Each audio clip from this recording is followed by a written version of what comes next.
Околу 4000 ученици од поплавените подрачја во Скопско ќе добијат бесплатен училишен прибор и училишни ранци за новата учебна година. Министерот за образование и наука Пиштар Љуфтил денеска беше во посета на основните училишта во Скопско, Страчинци и Стајковци, каде веќе започна дистрибуцијата на училишниот прибор. Според податоците на Министерството за образование и наука, со мерката ќе бидат опфатени меѓу 3500 и 4000 ученици. Тие следат настава во 14 училишни објекти, од кои поголем број се подрачни основни училишта. Денеска ги посетивме школото во Страчинце и сега сме тука во Стајковци.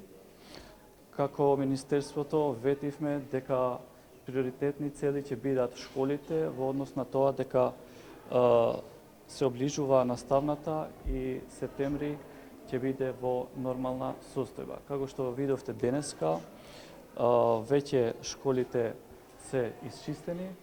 Како Министерството за образование и наука ветивме дека ќе даваме прибор и ранец за секое дете кој веќе е во кризните региони.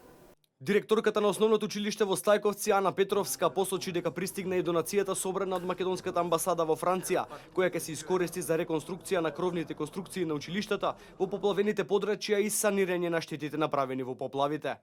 Училиштето е целосно искречено, значи после поплавата се што беше уништено поплавено, зидовите се санирани, искречено е, направена дезинфекција, како што спомена и министерот на вчерашниот состанок благодарение на Министерството за надворешни работи.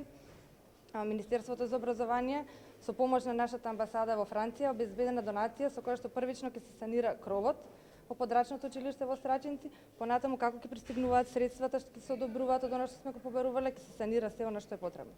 Инаку, еден месец после поплавите во скопските села, ситуацијата веќе е вратена во нормала. Калата и ѓубрето од улиците и домовите се исчистени, штетите во училиштата се санирани и наставата се одвива нормално во кризните подрачја.